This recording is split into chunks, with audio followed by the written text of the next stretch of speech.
Have you ever noticed how history seems to rhyme? There's this strange, recurring pattern that plays out over and over again. Leaders rise to power, stand before their people and make a solemn promise. I am here to bring peace, not war.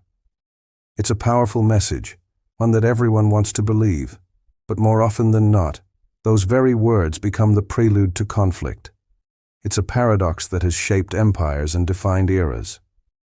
Today we're going to explore this historical irony, looking at how the most fervent calls for peace have often led to the most devastating wars. Let's travel back to the 12th century, to England, and meet a figure straight out of legend, Richard the Lionheart. When he ascended to the throne in 1189, England was hopeful.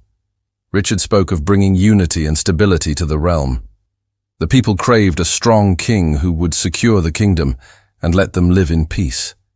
His coronation was a grand affair, filled with promises of a just and peaceful reign. He was the charismatic hero, the very image of a king who would protect his people. But what did Richard actually do? Almost immediately after taking the crown, he began to liquidate his kingdom's assets.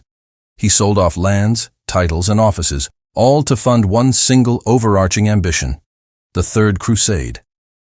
His promise of peace for England was quickly sidelined by a call to war in a land thousands of miles away. Out of his 10-year reign, he spent only about 6 months physically in England. His focus wasn't on domestic stability, but on a grand, holy war in the Middle East.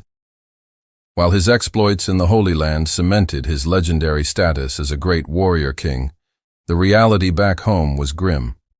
The kingdom he had promised to stabilize was left in the hands of regents, leading to political infighting and instability.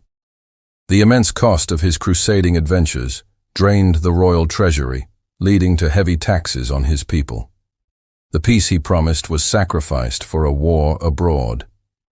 When Richard died, not in a blaze of glory defending England, but from an infected arrow wound during a minor siege in France, he left behind a kingdom that was financially strained and politically fractured. The peace he spoke of never truly materialized for the people he was meant to rule. He came promising peace, but his legacy is one of war. Now let's journey south to the Holy Roman Empire and another fascinating and complex ruler, Frederick II. Crowned in 1212, Frederick was a man of extraordinary intellect and culture. He was known as Stupor Mundi, the wonder of the world. He was a patron of the arts and sciences, spoke 6 languages, and was seen as a modern, enlightened monarch in a deeply traditional age. At the outset of his reign, he too promised to bring order and justice to his vast and often chaotic empire. His goal was to create a centralized, efficient state where law and reason prevailed over feudal disputes. It was a vision of profound and lasting peace. However, Frederick's ambition was his undoing. To achieve his vision of a unified empire, he needed to consolidate power, which meant challenging the 2 other great powers of the medieval world, the papacy and the powerful city-states of northern Italy. His promises of order and justice were interpreted by his rivals as a direct threat to their own autonomy and authority. What followed was not an era of peace, but decades of relentless conflict. Frederick was excommunicated by the Pope not once, but multiple times. He waged a series of grueling wars against the Lombard League, a coalition of Italian city-states that fiercely resisted his imperial control. Every attempt he made to impose his version of order was met with violent opposition. His life became a perpetual struggle, a constant battle to assert his authority. Even his own crusade was paradoxical. He briefly captured Jerusalem, not through a bloody battle, but through diplomacy. A 10-year truce was signed.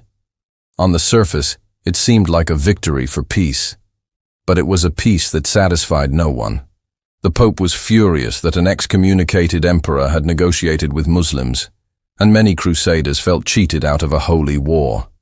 The fragile peace he negotiated in the Holy Land quickly fell apart, and back in Europe, his wars continued to rage. By the time Frederick II died in 1250, his grand dream of a peaceful, centralized empire was in ruins. His constant warring had exhausted his resources and alienated his subjects. Instead of leaving behind a legacy of order and justice, he left a power vacuum that plunged both Germany and Italy into decades of chaos and conflict, a period known as the Great Interregnum. He was another ruler who promised peace but delivered a lifetime of war. The very actions he took to secure peace were the ones that guaranteed perpetual conflict. This pattern isn't just a medieval phenomenon. Think about it. How many times in the 20th century did we hear the phrase, "the war to end all wars"? World War I was supposed to be exactly that. The leaders who led their nations into that horrific conflict often did so under the banner of securing a lasting peace, of creating a world safe for democracy. They promised that the immense sacrifice would be worth it because it would prevent any such war from ever happening again. The Treaty of Versailles, signed in 1919, was designed to be the final instrument of that peace.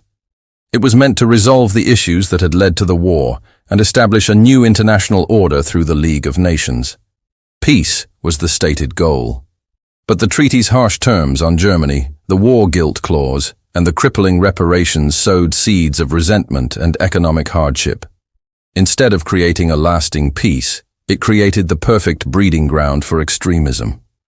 The peace it imposed was seen as a humiliation, a temporary ceasefire rather than a true resolution. And so, just 2 decades later, the world was plunged into an even more devastating conflict, World War II. The generation that had been promised a permanent peace found themselves fighting a war that was, in many ways, a direct consequence of the peace that had concluded the last one. Leaders who rose to power in the interwar years, often promising to restore national pride and overturn the unjust peace, ended up leading the world into its darkest hour. The war to end all wars had simply paved the way for the next one. This brings us to a crucial question. Why does this happen? Why do promises of peace so often lead to war? Perhaps it's because peace itself is a subjective term. One leader's idea of a peaceful, stable order might look like oppression or domination to another. Frederick II's vision of a peaceful, unified empire was a nightmare for the Italian city-states that valued their independence. Furthermore, achieving peace, especially a lasting one, can be an incredibly aggressive act. It often requires confronting and dismantling existing power structures, which will inevitably fight back. To create a new order, you must first tear down the old one, and that process is rarely peaceful. It involves drawing new borders, imposing new laws, and forcing disparate groups to coexist. Each of these actions can become a trigger for conflict. There's also a psychological element at play. When a leader constantly speaks of peace, it can be used as a justification for preemptive action. We must fight this small war now to prevent a larger one later. We must neutralize this threat to secure our future peace. This logic has been used to justify countless invasions and interventions throughout history. The promise of an ultimate perfect peace becomes the moral blank check for present-day violence. The road to war is often paved with peaceful intentions. So, the next time you hear a leader declare, "I am here for peace, not for war," history offers us a valuable lesson. It's not that these leaders are always being deceptive, though some certainly are. Many genuinely believe in the peace they promise. But the path to achieving that peace is fraught with peril and paradox. The very act of trying to impose a peaceful order can create resistance. The victories won in the name of peace can create grievances that fuel future wars. History teaches us to be discerning. We should listen to the promises, but we must also watch the actions. We must understand that peace isn't just the absence of war. It's the presence of justice, stability, and mutual respect. And achieving that is far more complicated than any single leader's promise. The pattern is clear. From Richard the Lionheart to the architects of modern treaties, the declaration of peace has often been the first drumbeat of war. It's a sobering reminder that in the grand, complicated story of humanity, the straightest path is rarely the one we're promised. Thank you so much for joining me on this historical journey today. If you found this exploration of history's great paradoxes interesting, please please hit that like button and subscribe to the channel for more deep dives into the past. Let me know your thoughts in the comments below. I'd love to hear them. See you next time.